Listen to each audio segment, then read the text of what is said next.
I was never the type to believe in the supernatural or, for that matter, even the overly dramatic stories about people seeing weird things at Walmart. It's just a store, right? Shelves of cheaply made products, the smell of stale popcorn from the snack bar, and late-night shoppers shuffling around in their pajamas. But if there's one thing I've learned, it's that Walmart at 3 a.m. is an entirely different beast. And what happened that night is something I'll never forget. It started with a forgotten item. I'd just gotten home from a shift at the diner and realized I was out of coffee. No coffee, no life, that's my motto. I decided to drive to the Walmart a few miles away. It's one of those massive 24/7 supercenters, the kind of place where time feels like it stands still. I grabbed my keys, slipped on my hoodie, and headed out. The parking lot was nearly deserted when I pulled in. A few scattered cars sat under the flickering streetlights, their owners probably inside browsing the clearance aisle. The store itself looked like a ghost town, the fluorescent lights buzzing faintly above the empty checkout lanes. It's the kind of silence that feels oppressive, like something's watching you. But I brushed it off, just my imagination running wild because of the hour.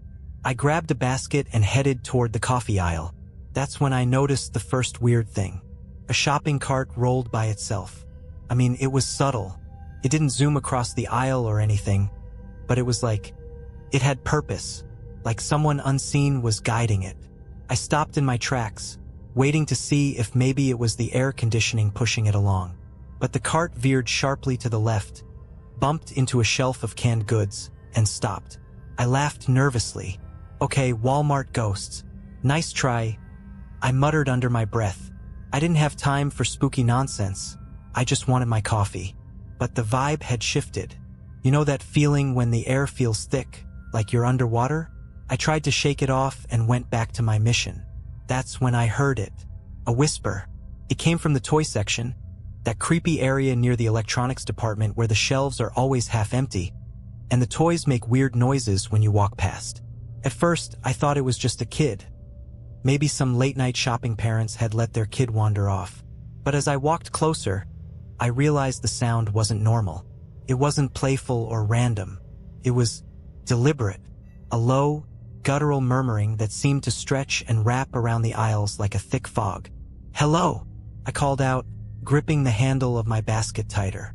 The murmuring stopped instantly, like a record scratch. I should have left. Any normal person would have turned around, paid for their coffee, and gone home. But curiosity has a way of overriding survival instincts. I crept toward the toy aisle, my sneakers squeaking against the polished floor. When I turned the corner, I froze. A row of dolls lined the shelf. They were the cheap kind, with lifeless plastic eyes that seemed to follow you no matter where you stood. But it wasn't the dolls that stopped me. It was the shadow standing in the middle of the aisle. It was tall, too tall. Its outline was human, but its proportions were all wrong. Its arms too long, its legs spindly and bent at odd angles. The head was tilted unnaturally, as if it were examining something on the ceiling. But there was nothing there. I backed up slowly, trying not to make a sound. But then one of the dolls laughed. Not a sweet, innocent laugh. This was distorted, drawn out, and wrong. The shadow twitched, its head snapping toward me with a crack that echoed in the silence. And then it ran. Not away from me, toward me. The thing moved like a broken puppet, limbs jerking violently as it barreled down the aisle. My instincts kicked in and I bolted. I dropped my basket, my coffee mission forgotten. The shelves blurred past me as I sprinted toward the front of the store. Behind me, I could hear the thing's feet slapping against the floor, faster than I could ever hope to run. When I reached the checkout area, I stumbled. The lights above flickered wildly, casting everything in chaotic shadows. I glanced behind me, expecting to see the thing lunging for me. But it wasn't there. Instead, it was in the middle of the self-checkout area, standing perfectly still. His head was tilted again, this time toward the automatic doors. And that's when I noticed something horrifying. The doors wouldn't open. I didn't waste time trying to figure out why. I ducked behind a checkout lane, my heart pounding in my chest. I peeked over the counter, praying the thing hadn't noticed me. But it had. Its head turned slowly, its eyeless face locking onto my hiding spot. It started moving again, its jerky, unnatural gait making my stomach churn. But then, just as it reached the lane I was hiding behind, it stopped. I held my breath, too scared to move. And then, it whispered, "Come back." Its voice was raspy, like nails dragging across metal. It wasn't a command, it was an invitation. I don't know how long I stayed crouched there, trembling and praying it wouldn't come any closer. But eventually, the lights stopped flickering, and the oppressive air lifted. I peeked over the counter again. The thing was gone. The automatic doors were working again. I didn't stick around to find out where it went or if it was coming back. I ran to my car, locked the doors, and sped out of that parking lot like my life depended on it. I never went back to that Walmart. To this day, I don't know what I saw or why it was there. But every now and then, when I'm lying in bed at night, I swear I can hear that voice again. Come back. A few days after that night, I told myself I'd imagined it all. Sleep deprivation, stress, maybe even a hallucination. I wanted to believe that's all it was. But deep down, I knew better. You don't imagine the way that thing moved or the sound of its voice. Still, life doesn't wait for you to process your trauma. Work was piling up, bills weren't going to pay themselves, and I couldn't afford to fall apart over some late-night Walmart nightmare. So I buried it, shoved it deep into the back of my mind, and carried on. But Walmart wasn't done with me. It started small, little things that were easy to brush off. One night, I noticed a cart sitting at the edge of my driveway. It was the same style as the ones from Walmart, complete with a wonky wheel. I figured some kids had been fooling around and left it there, so I pushed it to the curb and forgot about it. The next morning, it was back. Same spot, perfectly centered in my driveway. That's when the pit in my stomach returned. I told myself it was just a coincidence. Maybe a neighbor's cart had rolled down the hill, or maybe the wind had moved it. I didn't want to think about the alternative, that it had been placed there. But when I got home from work that evening, the cart wasn't outside anymore. It was in my garage. I stared at it for what felt like an eternity, the memory of that night in Walmart rushing back like a freight train. My garage door had been locked. How did it get in there? The air felt heavy again, like it had in the store. My instincts screamed at me to get back in my car and drive. Anywhere but there. But instead, I grabbed a flashlight and scanned the garage, half expecting to see that shadow lurking in the corners. Nothing, just the cart. I pushed it out into the street, locked the garage, and double-checked every door and window in my house. Then I sat in my living room with every light on, clutching a baseball bat like it was my lifeline. That's when I heard the first knock. It was faint, almost polite, just a single knock on the front door. I froze, staring at the door from across the room. Another knock came, this one louder, more insistent. My grip on the bat tightened as I slowly stood up, my heart pounding so loudly I could barely hear my own breathing. And then came the whisper, "Come back." It wasn't coming from the door. It was coming from behind me. I spun around, the bat raised, and saw nothing. My living room was empty. The windows were shut, the curtains drawn. But the voice was so clear, so close. Sounded like it had been right in my ear. I stumbled backward, tripping over the edge of the rug and landing hard on the floor. My hands scrambled for the bat, and I swung wildly at the air around me, tears streaming down my face. And then I saw it. The shadow. It was standing in the hallway, just outside my bedroom door. It was even taller than I remembered, its limbs stretching unnaturally as it swayed back and forth like it was waiting for me to make the first move. Its head tilted again, and though it had no eyes, I could feel it watching me. "Come back!" It rasped again, the words drawing out like a death rattle. I bolted. I don't know where the sudden burst of courage came from, but I ran straight past the thing and out the front door, not stopping until I was in my car with the doors locked. I looked back at the house, expecting to see it standing in the doorway, but it wasn't there. Instead, the shopping cart was. This time, it wasn't empty. Inside the cart was a single item, a doll. The same cheap, plastic doll from the toy aisle in Walmart. Its lifeless eyes stared up at me, its mouth twisted into a crooked, mocking smile. and in its tiny, plastic hand, it held a crumpled receipt. The receipt wasn't mine. The timestamp was from 3 days earlier, 3 a.m., the same night I'd been at Walmart. And the name on the card used for the purchase? Mine. I didn't go home that night. I drove straight to my sister Claire's house across town. Claire had a reputation for being the practical one, the logical brain of the family. If anyone could talk me down from what I was feeling, it was her. I showed up at her doorstep at 1 a.m., wide-eyed and shaking. When she opened the door, I didn't even wait for her to ask what was wrong. I just burst into her living room and locked every door and window. "Okay, what the hell is going on?" she asked, arms crossed as she watched me pace back and forth like a caged animal. I told her everything: the shopping cart, the shadow, the doll, the receipt. At first, she gave me the look, the one she reserves for when she thinks I've lost my mind.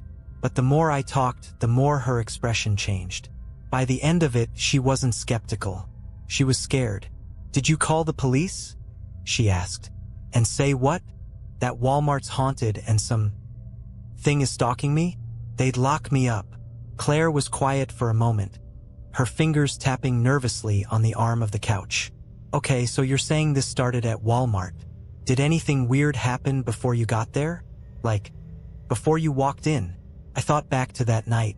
"No," I said, but even as the word left my mouth, a memory stirred. "Wait, there was this employee. When I walked in, there was a guy cleaning the floor near the entrance. He stopped and looked at me, not like a normal look, it was intense. He didn't say anything, just stared." Claire raised an eyebrow. "What did he look like?" I hesitated, trying to recall his face. That was the weird part, I couldn't. I remembered the way he stared, the way his hands gripped the mop handle so tightly his knuckles turned white. But his face, it was a blur, like my brain had deliberately erased it. "You don't think?" Claire started, but then shook her head. "Never mind." "Don't think what?" She glanced toward the window, as if she expected to see something staring back at her. "You're gonna think I'm crazy, but maybe it wasn't just Walmart. Maybe it was him, whoever that guy was." "Okay, and what? He followed me home? Hired a shadow demon to mess with me? That's insane." Claire sighed, rubbing her temples. "Look, I don't know what's happening to you, but you can't just sit here waiting for it to stop. You need answers." "Answers from who?" "Walmart customer service." I scoffed, but even as I joked, a sickening thought crept into my mind. I had to go back. The next night, I parked my car in the Walmart lot again. This time, I didn't feel the same sense of dread. I felt something else.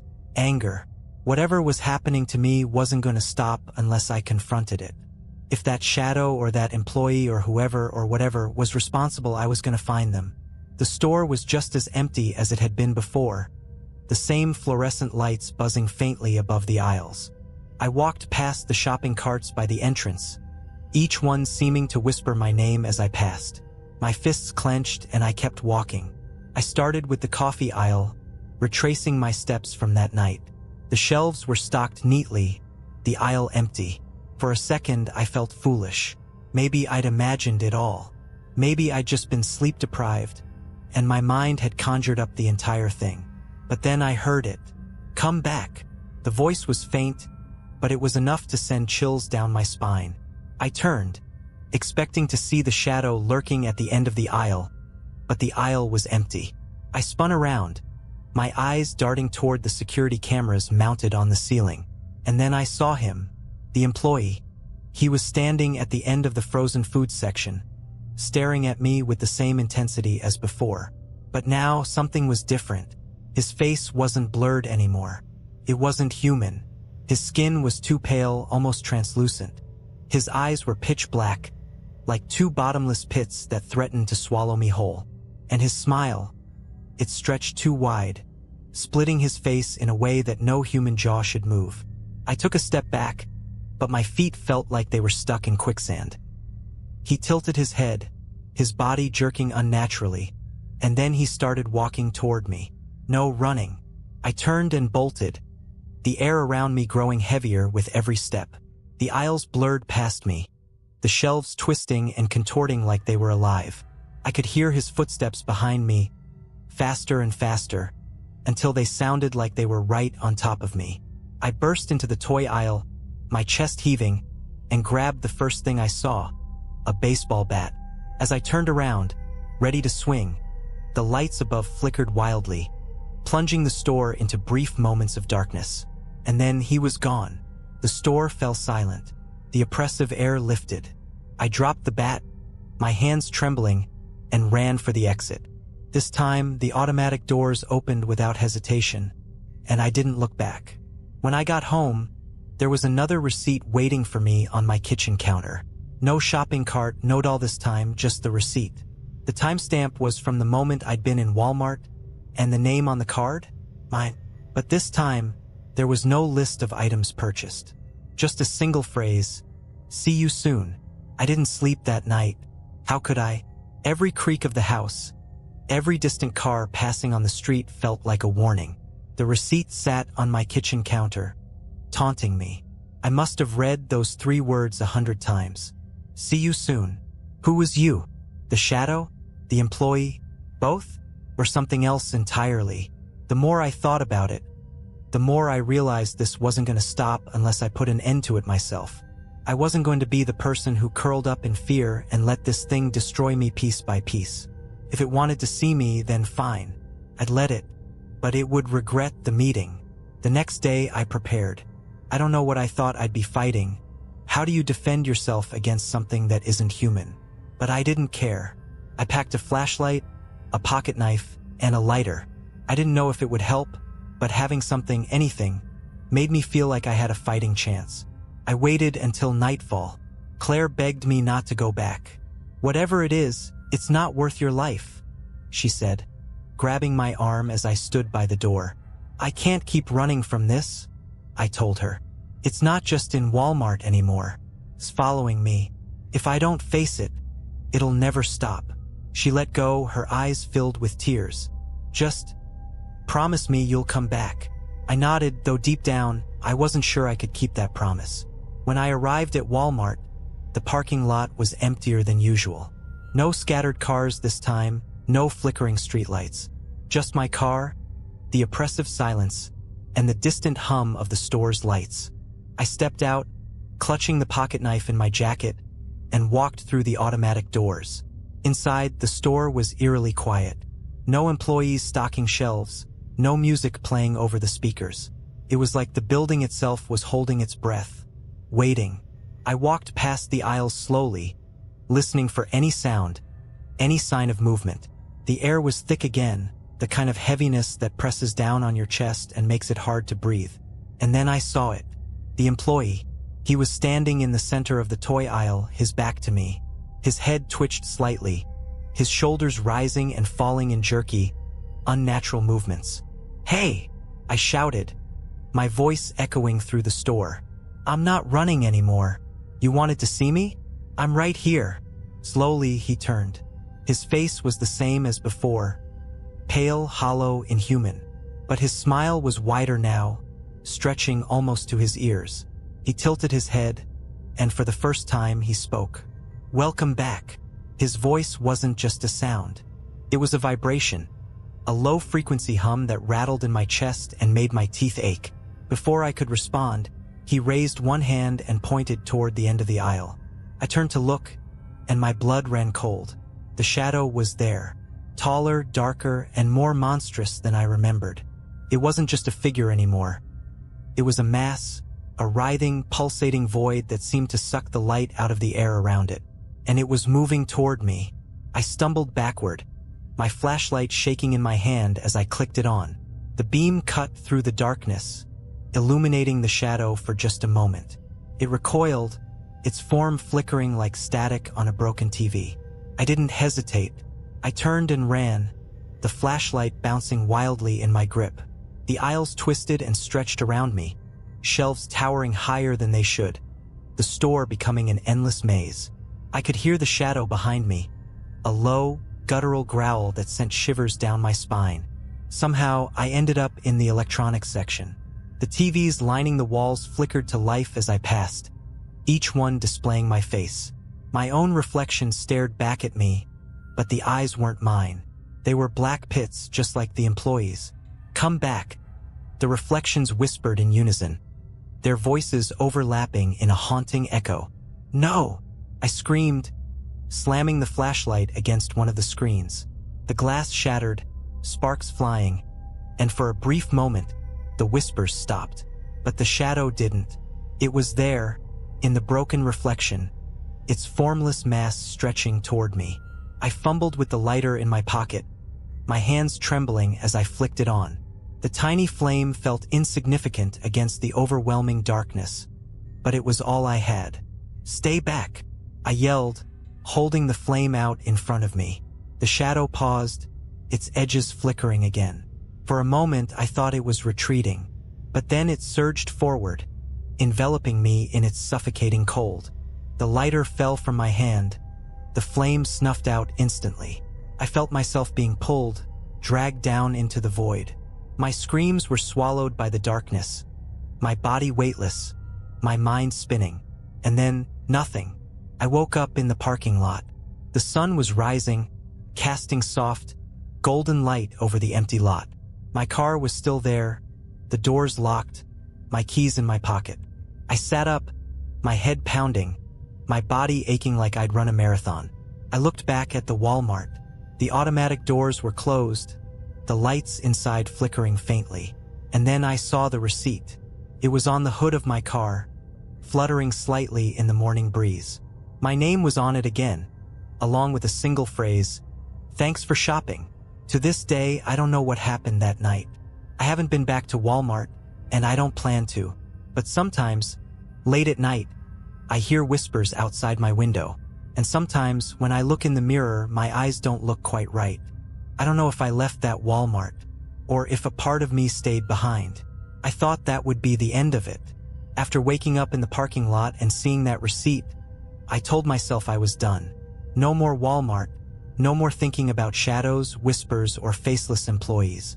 I tried to rebuild my life, get back to normal. But the thing about trauma is it doesn't just leave you. It festers, creeping into every part of your mind, making you question everything. And sometimes, it doesn't let go. It started with the mirrors. The first time it happened, I was brushing my teeth in the bathroom. I glanced up, and for a split second, my reflection didn't move. I froze, staring at it, waiting for it to mimic me. It did, but just a beat too late, like it was lagging. I laughed it off, chalking it up to exhaustion, but it kept happening. Not just in the bathroom. Any reflective surface, windows, puddles, even the screen of my phone when it was turned off. My reflection wasn't mine anymore. It watched me, studied me, and the worst part? It was always smiling.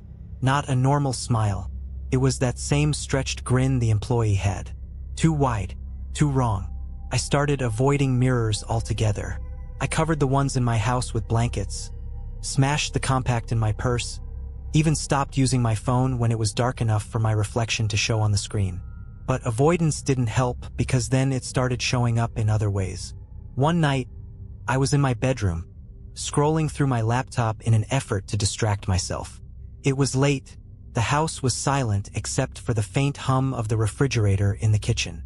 I thought I was finally starting to calm down, that maybe I'd turned a corner, and then I noticed the webcam light. It was on. I don't use my webcam ever.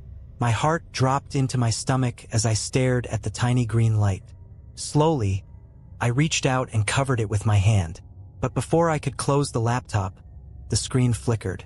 For a moment, I saw myself, my face staring back at me through the webcam. But it wasn't my face, it was the other face, the smiling one, the one with black, empty eyes.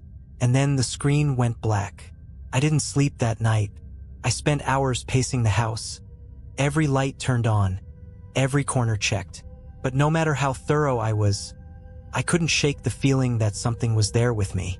Around 3 a.m., the whispers started again. "Come back." It was faint at first, like a breeze slipping through the cracks of a door. But it grew louder, closer, until it was all around me. The walls seemed to vibrate with the sound, the air thick with static. And then the lights went out.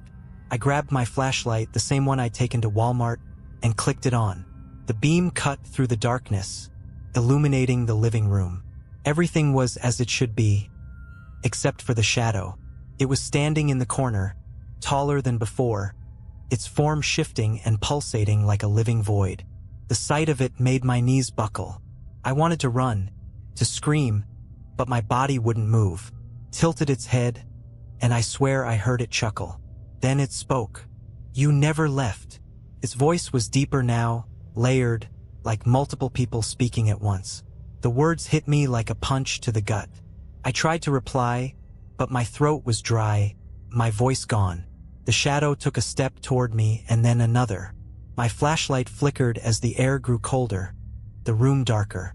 I stumbled backward, my hand brushing against something solid. It was the baseball bat from Walmart. Without thinking, I swung it.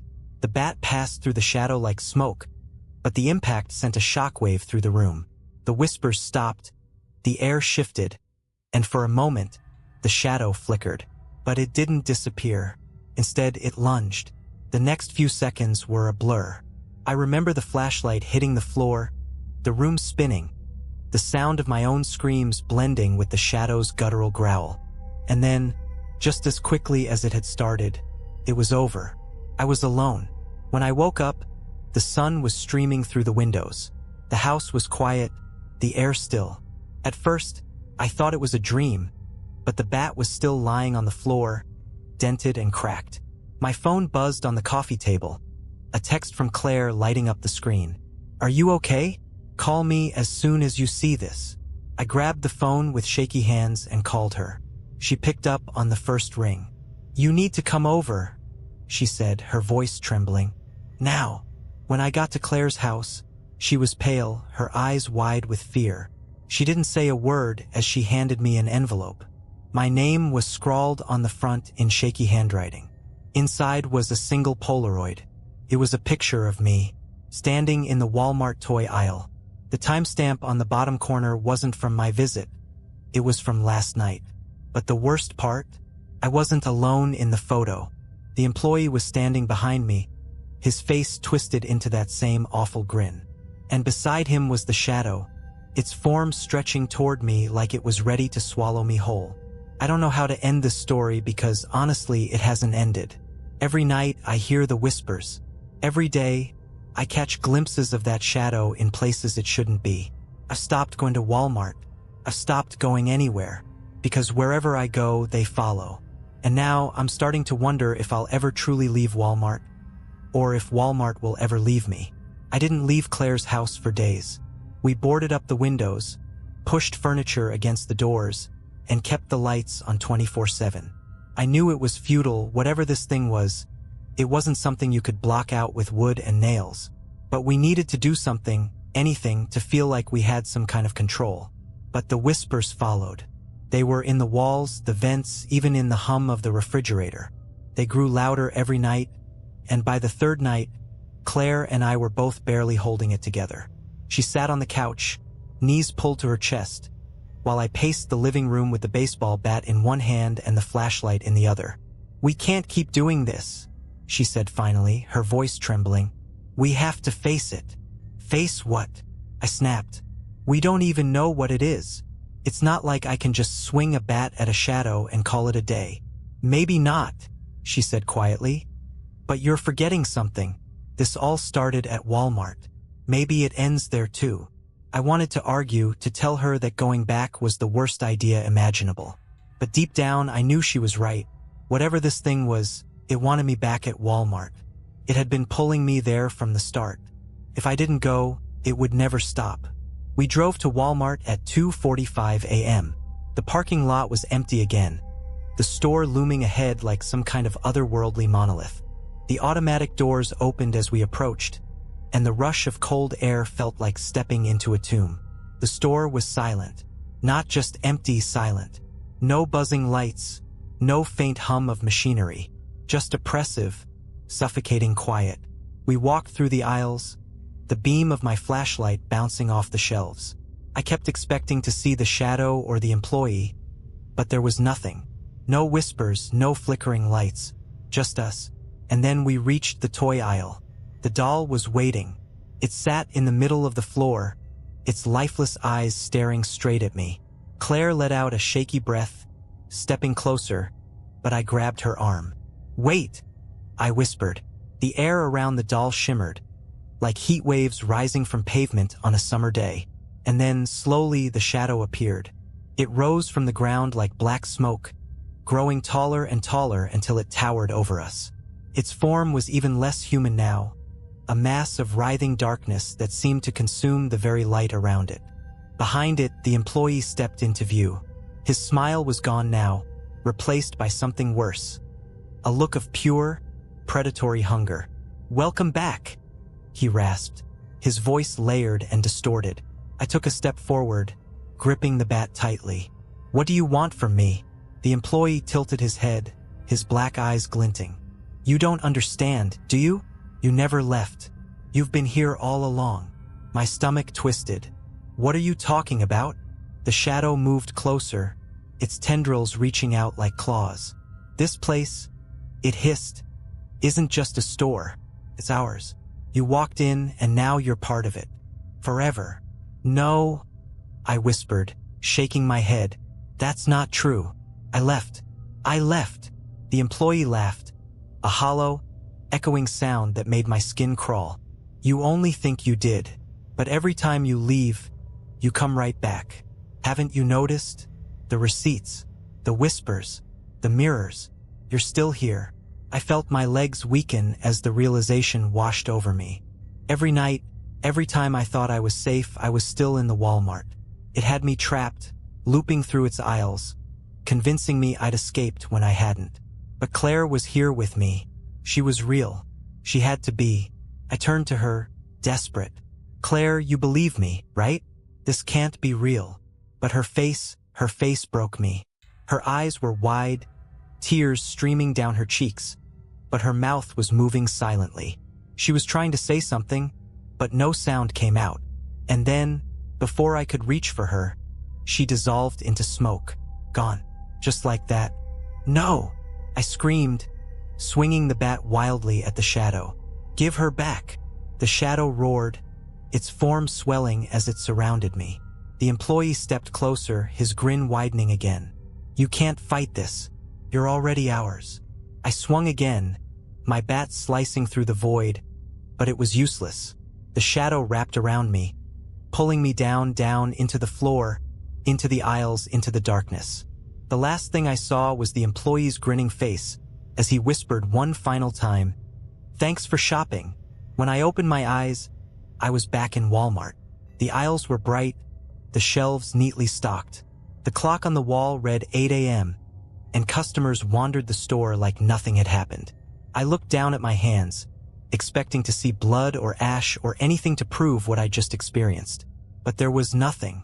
I walked to the front of the store in a daze, my heart pounding.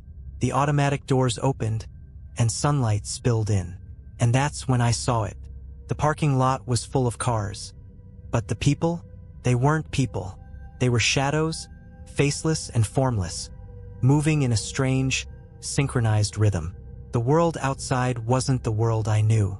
It was their world, and I was part of it now. I never really left Walmart. And if you ever find yourself shopping late at night, be careful. If the lights flicker, if the air grows heavy, if a cart moves by itself, don't stay. Don't try to fight it, because once you're in, there's no way out.